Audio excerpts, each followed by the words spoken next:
right, guys. Let's see who we've got already on the live chat. We've got Natasha, Brandon, William, Shram. Hey, Sam. What's up, Sam E? So I hope everyone is doing good. Jen, can you tell us about the Patreon thing so we can get going? Have you been practicing? Sure. Okay.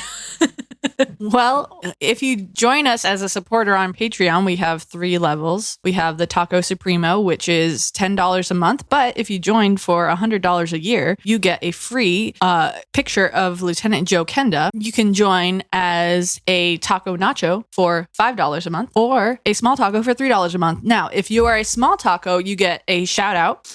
If you are a Taco Nacho, you get also a shout out and a card in the mail. Also, if you're a Taco Supremo, you get surprise shot, ad-free episodes. Well, everyone gets ad-free episodes actually, so I don't know why you wouldn't join. You get ad-free episodes. Taco Supremos also get some swag from us and a surprise shot. And yeah, so I think it's definitely worth it. I would totally join as a Supremo because I have joined as a Supremo. So There you go.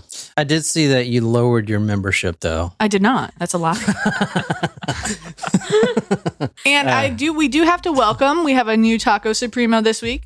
Awesome. Yes. Oh, that's my grocery list. Did Amelia give you her address? She did not. Amelia, I need your address. I try to send you your swag pack and your address doesn't exist. So I don't know what that's about. Post office was not impressed. Let's see. What's up, Tina? What's up, Sable? What's up? Natasha, Lauren. Welcome to Nanami. I hope I'm saying your name right. Welcome to Nami from Japan, right? Let's see. We have a Japanese listener? Mm-hmm. Yeah. Nice. Well, that means I can do more Japanese stories because those are the best. I believe I remember seeing her on Discord. Are the Japanese stories not the best out there? Like, there are some. Think really about good everyone ones. that we've done. I mean, one of my favorites is still the penis snatching geisha. Yeah. So there's one that I am going to do. It is, I can't give it away, but it's about a trunk, a car, a taxi cab trunk. A Japanese story? Mhm, Well, yeah. now that we have a new joiner that's from Japan, we should do it and dedicate it to her. Yeah, that will. And we do still have, I keep forgetting, we have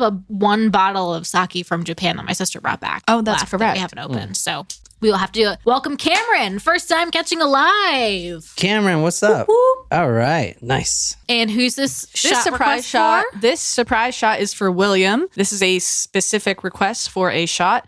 So I just put this together before I came in here, and I'm sorry if the pours are not all equal because I didn't think to just pour everything and mix it and pour it because I was stressed. So, but it has all the ingredients. You're really selling me on this.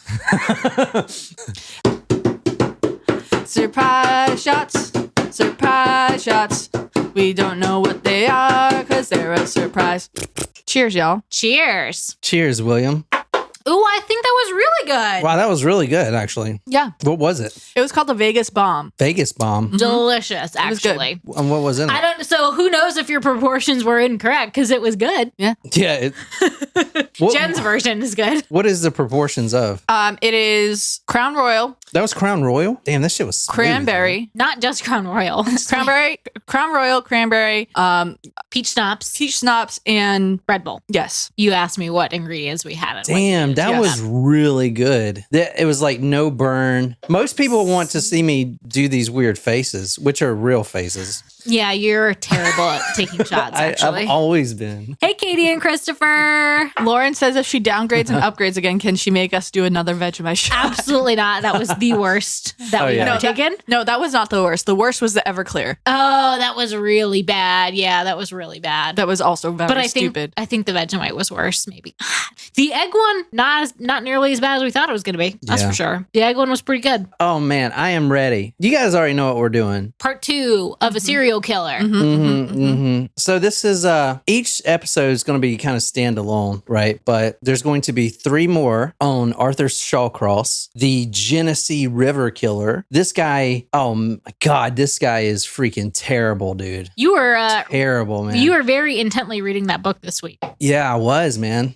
So we're actually reading from 3 different books tonight. So I'm going to go ahead and shout them out now before I get started. This is the main one. This one's hard to find.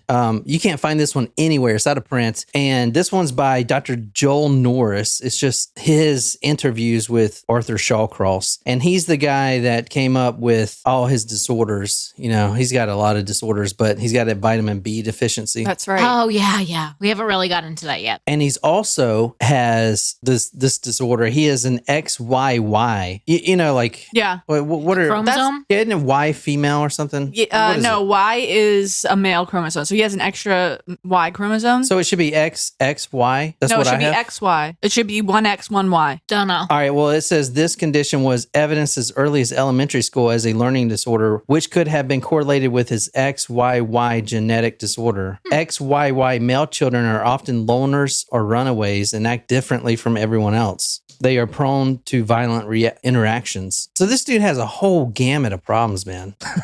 Like, that's not even the vitamin B deficiency. That's like just him being not even the right XY chromosome. Right. Crazy. But what are you thinking about, Nicole? I feel like... You flawlessly.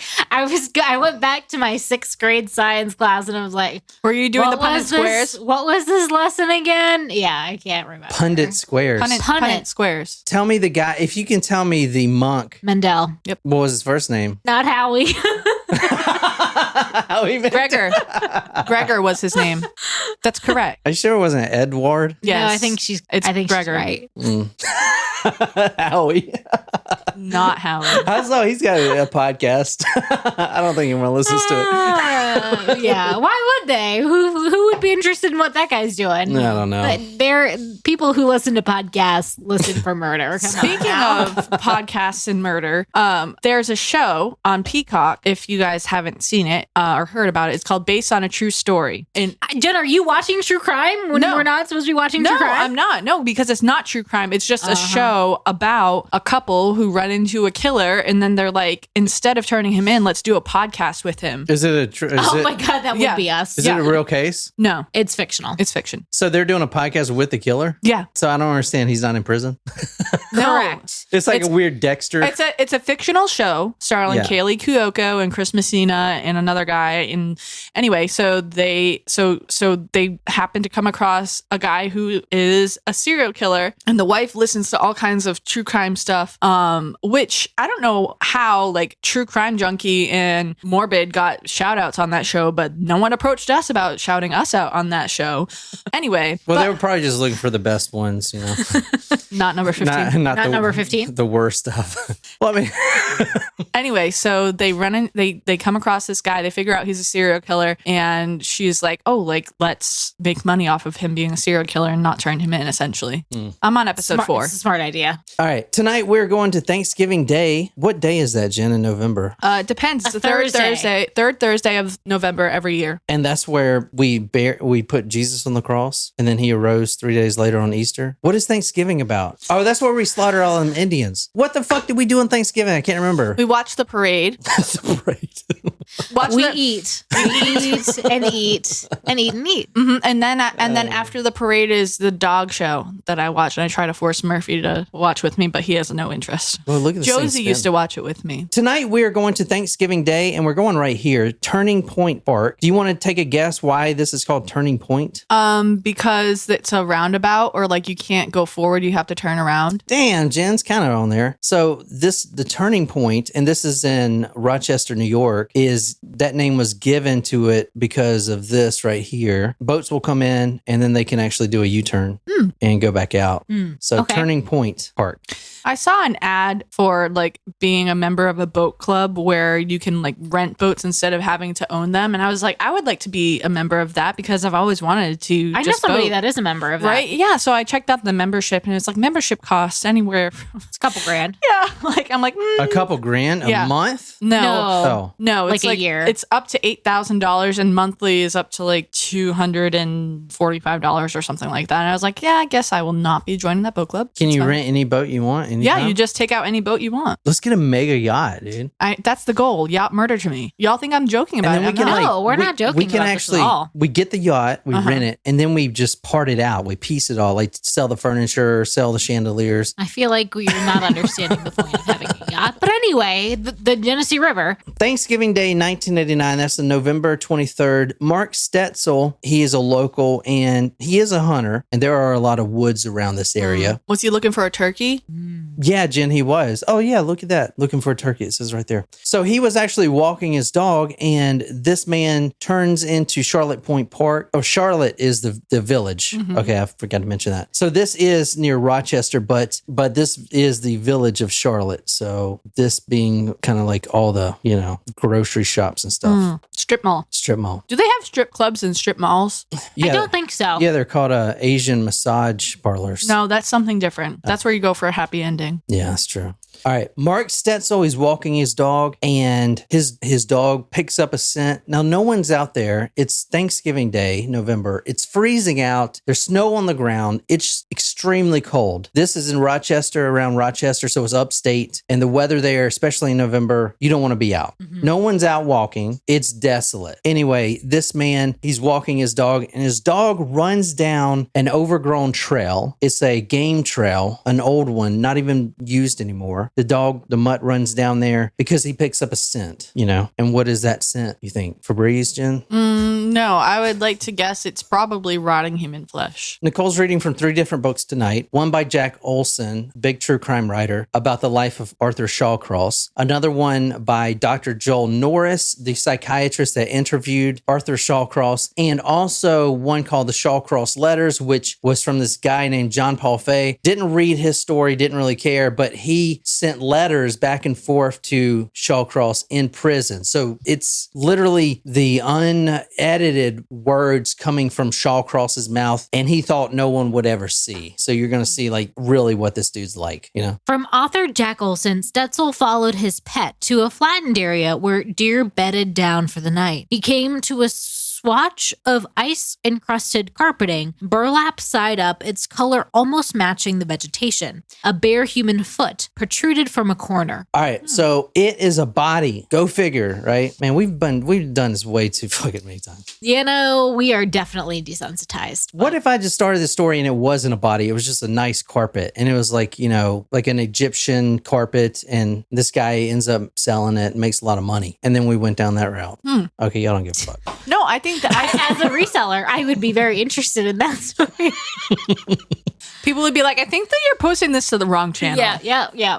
Wrong side hustle. Or what if he unrolled it and it really was a mannequin? Didn't we do a story about that though? About that play, the church that was leaving clues about a murder that wasn't really a murder? Yeah. That had nothing to do with a mannequin. True. Dahmer was hanging out with some mannequins. If you can, Dahmer and Herb Baumeister.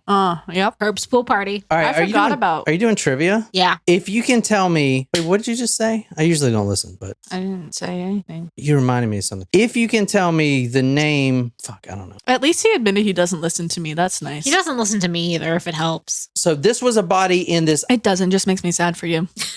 Now that's marriage, just in case you're wondering what to look forward to. You don't look forward to anything. It's like purgatory. It's just marriage is just there, Yeah. It's just like a state of being. It's a state of having solid meals, companionship. I guess I would have to say, at least you don't have the existential fear of dying alone.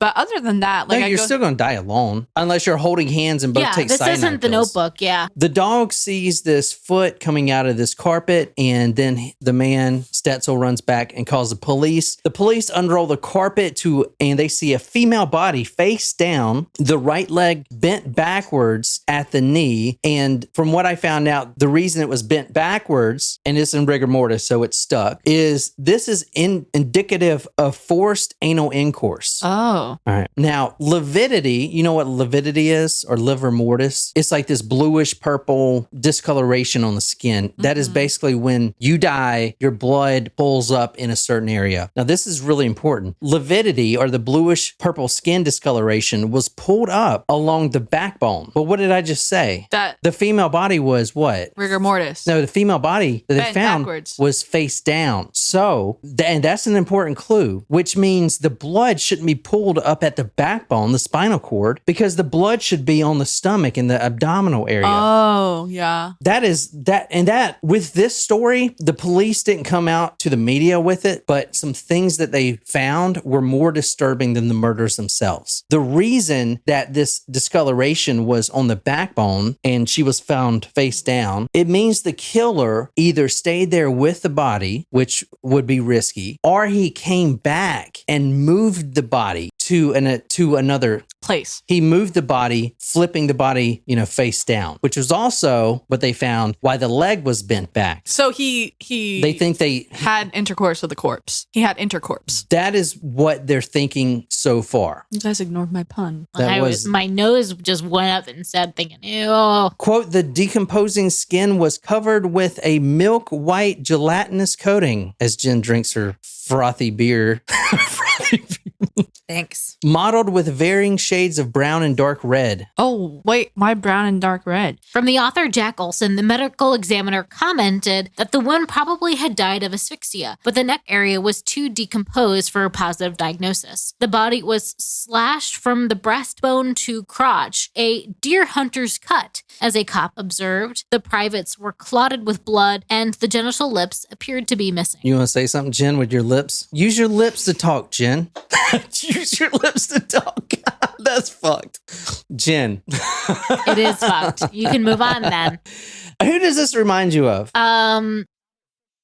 Albert Fish.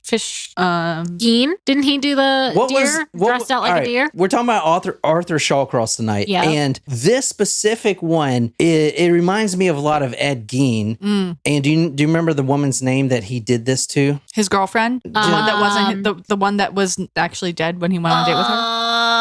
Martha? No. Martha? Margaret? That's my aunt's name. I like that name. What the fuck? How am I supposed to know? Does your aunt have the monopoly on the name Martha? Trademark. Maybe she fucking does. Aunt Martha, trademark. All right. Bernice, Sable said. Should I show you the photo of Bernice Warding? Why not? All Good right. job, Sable. I'll give you a point for that. And Mary Hogan. I do have a question though about trademark. Is talk murder? We are trademarked. Yes. Talk murder to me or just talk murder? Talk murder to me, the logo. Got it. That's what I thought, but I wasn't sure. Because during that show, a couple of the podcasters like, who wants to talk murder? And I was like, I feel like we should get some residual income for that. Who said that? I want to sue every one of them. I'll show you in the episode. I'm going to sue them. I don't know how. We do not have the phrase trademark. Well, we have the logo. Yeah, apparently it's really hard to trademark fucking anything these days. A deer hunter's cut. The privates were clotted with blood and the genital lips appear to be missing. So that's crazy. What do you guys think so far? Is this going to get worse? I'm just going to bet, yeah. I don't think it's going to get better. Is the next episode going to ruin Jen's weekend? Probably. Nope. Because it's already ruined. All right, we're going to go back to this female body here in a second. But at this point, this is the 11th body found. And all prostitutes? Look at this map right here. And I know it's kind of hard to see. Look at this map. All right, look over here. I know it's kind of hard to see, but you see there, these are the body dump locations. There's 1, 2, 3, 4, 5, 6, 7. All along the river. All along the river. And then there's 8 up here. There's 8 literally next to each other. He just... Like some of the bodies were actually floating together. Oh. So, all right, here's something crazy. You have a killer killing all these women, mutilating them and throwing them into the river right beside each other. And he's doing this while cops are trying to catch him. So he's doing this while cops are doing surveillance, a heightened surveillance, and they can't catch him. Bum, bum, bum. How insane is that? I mean, you saw the bodies are right beside each other. Was he like disguised as a hunter while these cops doing this, I wonder? The cops are stopping everybody, and yet they just miss him. Does they hide the bodies in a deer? And what we're going to talk about later is most of the time these women weren't killed there. They were killed like in the first story. Dorothy Blackburn, where was she killed? She was killed behind a warehouse. She was killed behind a warehouse. So he's moving the bodies. But she ended up in the river. So he kills her and then leans her back in the car like a passenger. Oh, is the air good for you? Do you like this station? Lane? And then he drives her like a passenger, every one of these, 11 at this point, and he drives her through these police surveillances, and they just cannot catch this guy. Do they just assume that his passengers are always napping? I mean, crazy. Rochester Police Department, before this, 90% clearance ratio on homicides. Wow. And now it went down to 30% within 6 months. Jesus. Right? Jeez. Deputy Chief Terrence Rickard said this week, and this is from a paper and when this happened, Deputy Chief Terrence Rickard said that there were at least 3 killers responsible for all of these deaths. 3 killers. That's weird. All right, we have a serial killer out there. Everyone knows, but there's 3 of them. This guy obviously never read any true crime books because there's no way in hell there would be 3 serial killers working in the same damn area. That just doesn't happen at all. You know, the chance of you getting killed by a serial killer is less than the chance of you winning the lottery or getting bitten by a shark. The police thought there was 3 different serial killers working in this area, which is unheard of because the MOs were all different. 3 strangled, 1 stabbed, 1 shot, 1 run over with the car, 2 beaten to death, and then the rest are unknown because they were already too decomposed. That is very interesting that they are all so different. Yeah. One of the reasons they can't catch the killer is because this killer left no semen. So actually, I want to... Is he using protection? Huh? Is he using protection? That's a good theory, but no, he is not. One of the reasons that police thought there was so many killers is because the different MOs. Huh. Different MOs of killing the victims. Did you hear what I said, Jen? Different MOs. Well, yeah, but let me go back. 3 strangled, 1 stabbed, 1 shot, 1 run over with a car, 2 beaten to death, and the rest of the women are unknown because they were too decomposed. Oh, no. This victim, the 12th victim, is also a different situation because this victim wasn't actually even a prostitute. This is her right here. Can you describe her? Oh, she looks like youngish, maybe late teens, early 20s. I was going to say like 16 in this, actually. Young. I don't know when this photo was taken, but when she died, she was 26. And this is the female that was rolled up into the carpet that we started with. This is a different case altogether because she's not a prostitute. And I don't know if you can tell by looking at her, and I'm not trying to be crude in any way. Did she have an intellectual impairment? There you go. She's actually she's a slow learner, intellectually impaired, which is crazy because she's not a prostitute. Very total different from his typical. Exactly, right? And this is her right here. I mean, it's the sweetest girl. Like, what is she doing in the same river with all those other prostitute bodies still in that same river, that same location? How does she get mixed up in that? She doesn't walk the streets. It's very it's an outlier for sure. Maybe he came across her in one of his fits of rage due to his vitamin deficiencies. I'm not defending him. I'm just saying, like, maybe. You said it was almost unpredictable when he would, Yeah. So maybe she just happened to be there and he picked his her. method of killing is also like the fact that changes so much is interesting to me too. What did I say in the last episode about? You said a lot of things. Wow, Jen, makes me feel good about myself. Well, You do. You share a lot of information, and I think that the audience appreciates it. This girl's name is June Stotts. She is intellectually impaired. She is not a prostitute. However, she did walk the streets because she was friends with all the women down there. She was known around town as Jay. That's all they knew her by is Jay. She was 26 when she died. Before this, she would never walk the streets. She was kept in a nice family inside, in the home. Kind of sheltered, well taken care of. However, tragically, 2 years before she was murdered, her mother died. And that shattered everything. Her mother dies. She couldn't handle it. She walks out of the family house and she starts living on the street. The family can't find her. They spent 2 years trying to find her. They can't. They don't know where she went. She just disappeared. I can't say a lot about her personality because a lot of people don't know about her personality. She was a closed book, but we do know her mother died 2 years before she was found murdered, and she just walked out and started living on the streets. She did start living with a man, Joseph Tibbetts, a 62-year-old, who didn't even know how to contact her family when the police found her body, and then they contacted him because he didn't know her family. jeez. He was more of a father figure to her. For 3 years, I never knew anything about June. She was so quiet, said her boyfriend of 3 years, Joseph Tibbetts. She kept everything locked up inside her. That's what Stotts' sister would say. She was mentally handicapped, unemployed, and supported financially eventually by Tibbetts. She would walk the streets, be friendly with everyone. She would sleep. She would actually still sleep on the streets, even though she had an apartment with this Tibbetts. Tibbetts reported her missing on November 11th, the same day that they found another body in the Genesee River of Frances Brown, 22, which was right up the street. From the author Jack Olson, soon Tibbetts and Jay were sharing his one-room walk-up on the 5th floor of a rooming house in Chestnut Street. I took her in, the retiree explained later. I was afraid that if she was on her own, something would happen to her. She was like a daughter to me. All right. No signs of struggle, which is another weird thing. Every one of the victims, no signs of struggle. Most of the victims. Jay was friends with Arthur Shawcross and his wife at the time, Rose Wally. We're not going to get into his wife, but June Stotts, this woman that was found rolled up in the carpet, was good friends with Arthur Shawcross. They met while Arthur was at Dunkin' Donuts. After every murder, he goes to Dunkin' Donuts. He sits there and he will even say to the psychiatrist that there were times he was sitting there with his coffee and in the next booth over, the cops are discussing the case. That's nuts. And he's just sitting there sipping his coffee.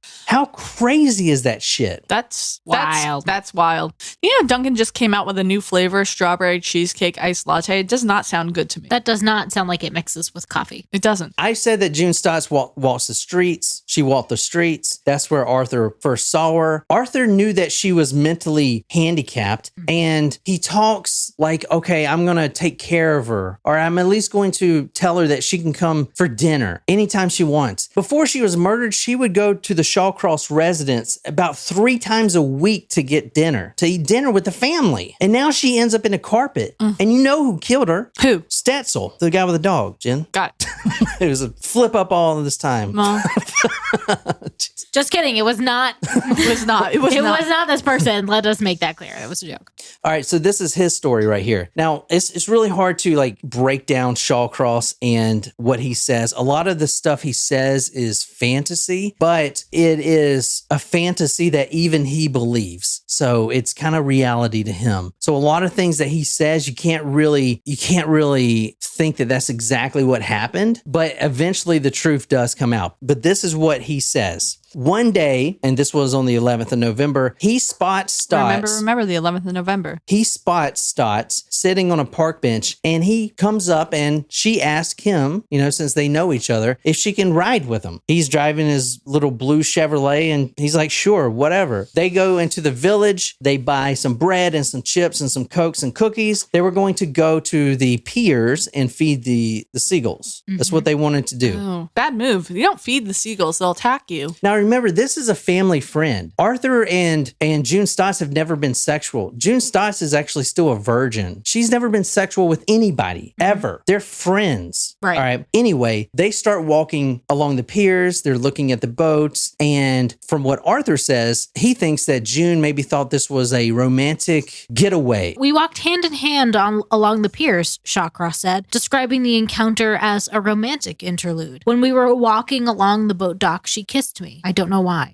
Where'd you learn to kiss like that? Arthur says. From watching TV. They walked some more, and then he found this old mildewed rug near the water, and he spread it out like a picnic setup. She kisses him again. He says that she gets this really concerned look on her face. She says that she's a virgin, but wants to be taught. She doesn't know what she's doing. She wants him to teach him. Oh no, this poor girl. I know, right? Quote, she asked me if I would show her how to do certain things. And then he explained, well, a woman usually strips down and then the man strips down. And he's explaining this. Now, she has the mind of a child, you know? She learned to kiss from watching TV. How completely screwed up is this?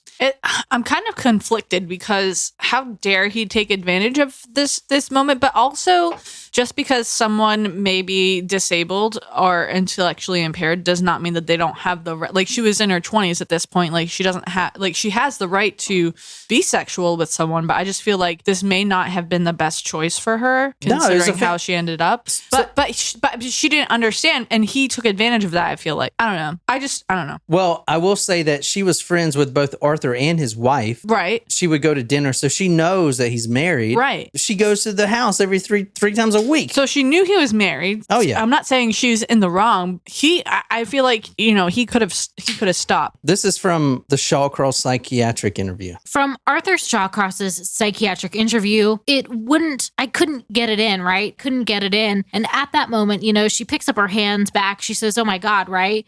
She says, I'm going to tell the police, I panicked, I pushed her back down on the ground. I says, you're the one who asked me to do this for you. I said, now you want to, spoil it and go say, and you tell the cops? Said, well, I made a mistake. And that's when I started to sweat again, and the brightness, the quietness, So that's him speaking. Now, it's interesting. He actually does an interview under hypnosis, and a lot of this stuff comes out. He almost kind of reminds me of like Rodney Dangerfield. Yeah, he does. He's has very nervous, jumpy energy. Yeah, and he's kind of big, not big, but just kind of bulky. Well, maybe it's not Rodney Dangerfield. I know who Rodney Dangerfield is, but does he not look kind of like him a little bit? Oh, a little bit, kind of, but not really. I mean, a little bit. Now, this is what he says. He's trying to put it in. She's a virgin, so it wouldn't go in, and then she starts to scream, and then she's like, "Oh my God, what am I? What are we doing? I'm gonna tell everyone. I'm gonna tell your wife. I'm going to tell everyone we were down here. I'm going to tell your wife. I'm going to tell the police you raped me." Now, this is a 26-year-old handicapped woman. That would not look good in Shawcross's record. No. And plus, this is the 11th victim. He is already in a feeding frenzy, as you're about to see why we call it the feeding frenzy. Okay. Like a shark. Like a shark, yeah. So all of a sudden, now he's nervous that his wife is going to know, and the cops are going to know that he was out here raping this woman. So at that point, he does what he always does. He takes his one right hand and he grabs her neck and he chokes her to death. Now, in the first episode, Dotsy Blackburn, he used his one right hand because he was holding his severed penis, right? And then it's staunching the blood. However, I forgot that his penis was severed. That was so long ago. However, that is actually not the reason that he only chokes with one hand. Digging deeper into this story, there's a specific reason, and it's so effed up. It's not even remotely I don't even want to talk about it now. We'll talk about it on the next episode. But he uses one hand for a reason. So he's choking June Stotts out with one hand, and eventually that's it. Well, you said he had big hands, right? Yeah, he's got big mitt hands. He's so strong. In the Shawcross letters, he talks about lifting 450 on the bench. Dang. That's a big lift, That right? means he could lift 2 of me. It's strong. She had a little pocket knife with her. She carried it around everywhere. Her sister was really worried that her walking on the street, someone would take advantage of her. So she bought her this little pocket knife, like a little Swiss Army knife. It was pink, it had little roses on it,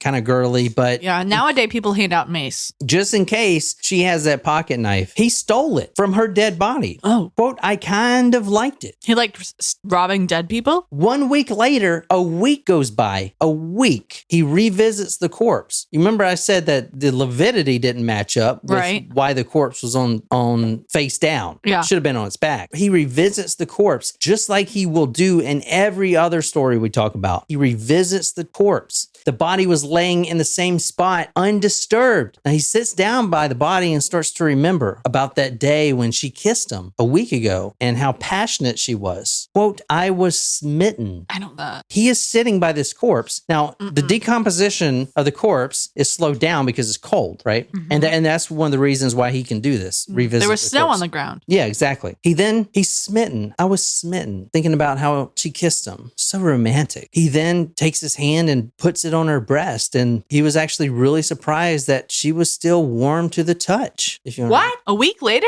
And I gotta figure out which one. It says it was warm. Thanks. It was warm, he said. It was limp, so I screwed her some more.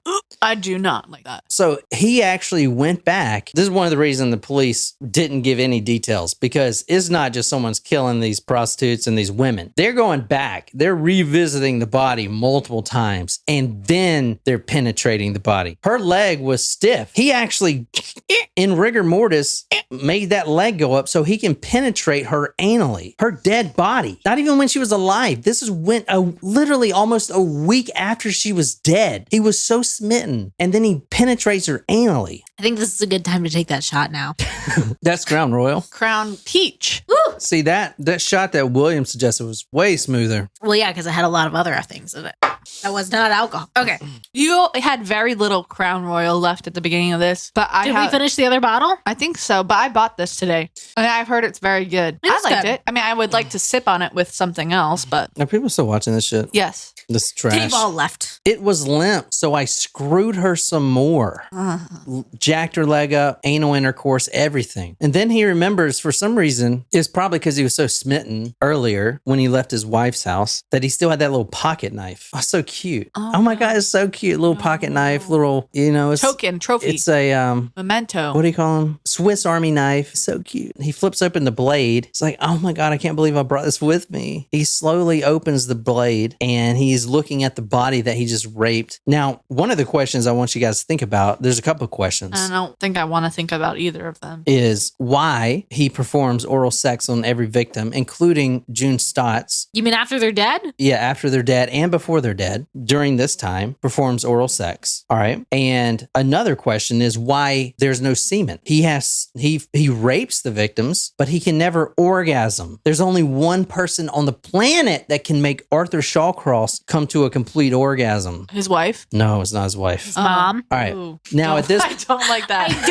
Why have we been doing this? Why did you say that? I don't know. I don't know. It's the most fucked up thing I could think of. Well, I would have to say though, as fucked up as that is, like, does this guy have kids? Oh God, yes. I would say, as fucked up as what you said is, it would be better. That is better than saying his daughter, which I hope is not the I answer. hope that's not the answer. He does have a daughter out there, yeah. One of his wives was so happy that he beat her to miscarriage, and she came out and said that after he was arrested. Oh my God, I'm so glad he beat the shit out of me so I miscarried his baby. Damn. That's fucked. That is fucked. But also, I feel like Now, that. this guy can't help what he's doing. He has some disorders He has here. a vitamin B deficiency. Everyone, go take your fucking vitamin B right now. I would have to say, like, you say he can't help it, but like you can probably help a little bit with therapy and vitamins. Like Go get some Centrum. You know what? They started little. selling Centrum at the dollar store. So if you say you don't have enough money, then you're lying. Yeah, but Dr. Oz proved that most of those multivitamins aren't even... I mean, they don't even digest in your system. Well, it's better than trying to digest like crack cocaine. All right. Yeah. Well, what do you guys think? This can't get any worse. Anyway, I'm sure it will. where I stopped... I bet you it will. He's looking at the body. $10. It'll get worse. All right, I'll take that bet. No, you don't want to bet on that, Jen. You just lost $10. What I meant to say was I agree with that. I don't know why I did that. She's gonna give you an IOU. Maybe one day. She bought the Crown Royal. That counts. Yeah, and I brought something else for the next episode. It's in the fridge right now. Well, there you go. Okay, Dr. Dre. Next episode. I love Dr. Dre. It's the motherfucking DOWG Snoop Dogg. He remembers that he brought this pocket knife for some reason. Just screwed this dead corpse. I think you have to say the word raped. Like he Yeah, raped you a can't say dead screw. corpse. Yeah, he raped her. That is not. I thank you for saying that because I Yeah. was like, I don't like that description. Well, he said screwed her some more. That's what but he says. said that. You don't need to say that. You're better than him. Yeah. Because you don't fuck dead people or kill people. Wow, that's such a high That's the bar. Jesus Christ. And that's what the second shot in episode 1 will do to us. This is me, and this is fucking dead people. This is fucking dead people. No. All right. And So he slowly takes out this blade. Yeah, what is he doing with the blade? Is he going to cut the rest of his penis off? Well, I told you He that deserves to. the title is Neck to Crotch. So Nicole can read what he did with it. This is from his own words. this is when I don't like being the designated reader. Well, he stopped making me the designated reader. And so. read it slow, especially the second to last sentence.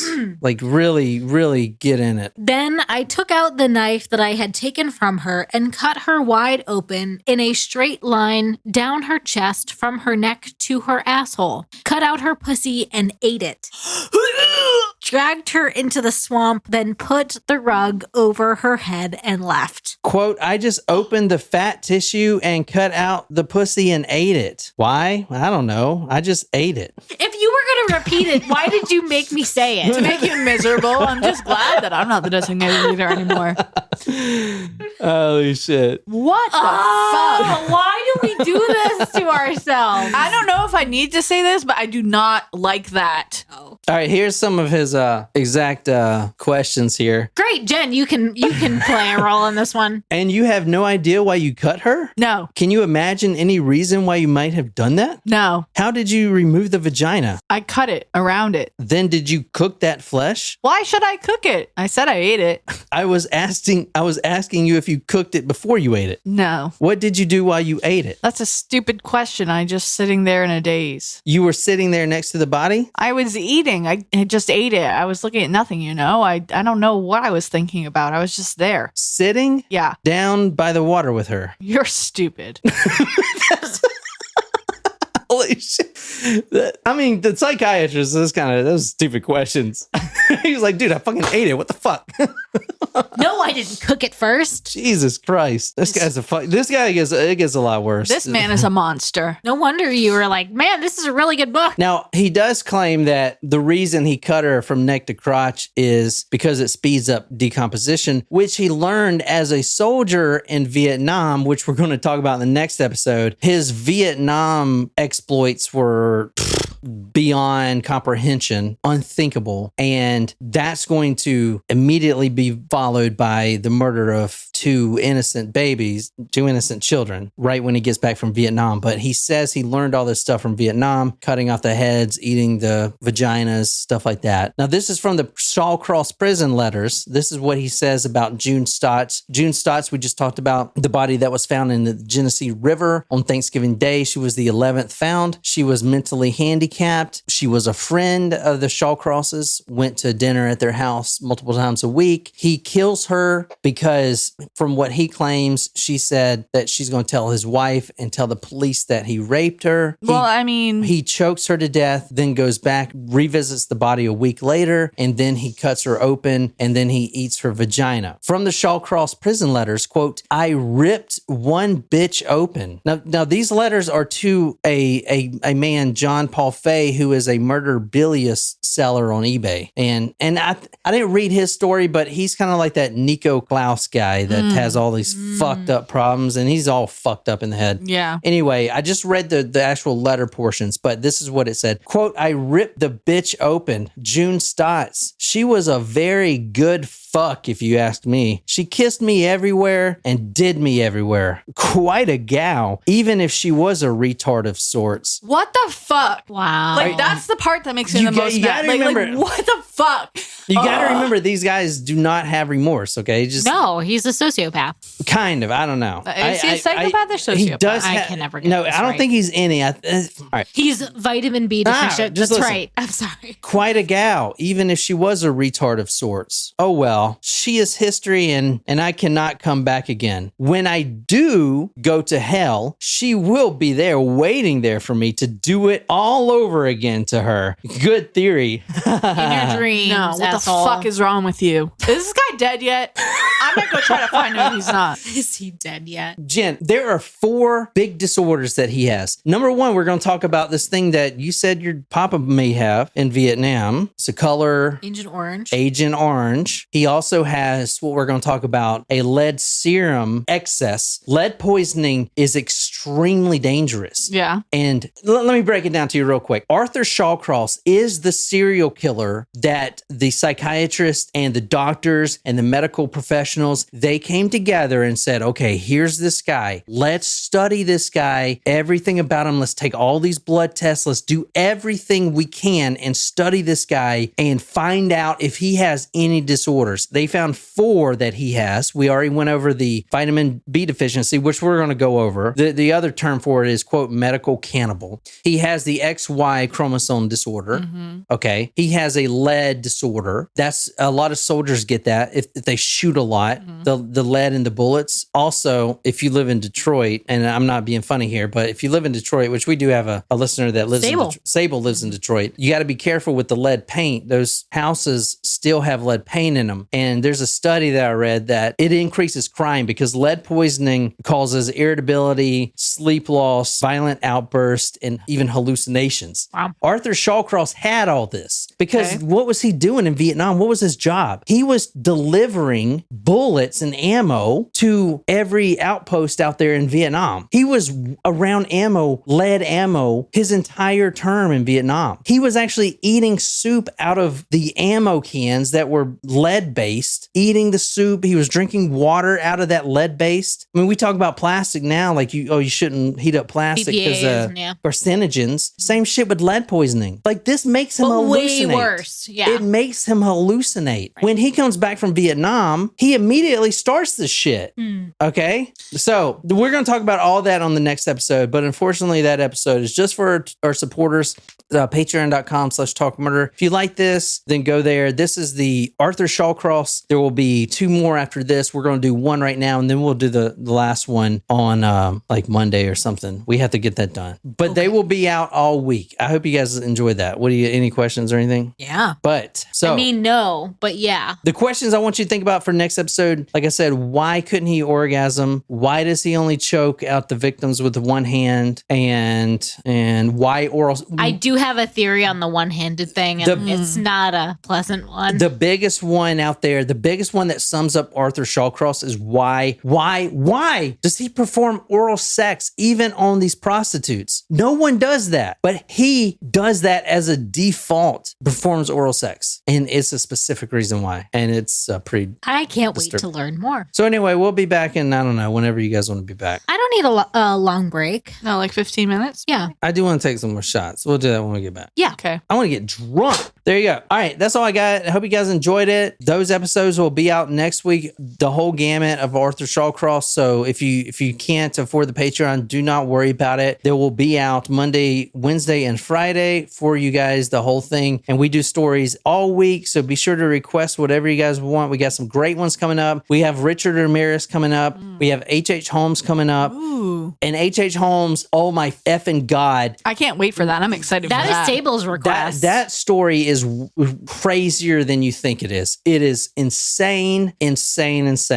That is a crazy story. I might need to rewatch American Horror Story season 5 for that, the hotel season, just to like get pumped for it. Yeah, we have some other. Maybe that's the new show we should start watching. American Horror Story? Yeah. Love we're it. struggling with that television. first season, that the girl, the daughter. You got the hots for Teenager. No, yeah, but in real life, she's not a teenager. Not anymore. That was like 10 years She ago. was not a teenager on the show. Don't know. Probably 18. Well, now I want to know because like I'm feeling kind of gross. Weird about it? Yeah, well, you shouldn't say things you don't feel right about. Okay, Jen, shouldn't say things. Go back to episode 1 through 439.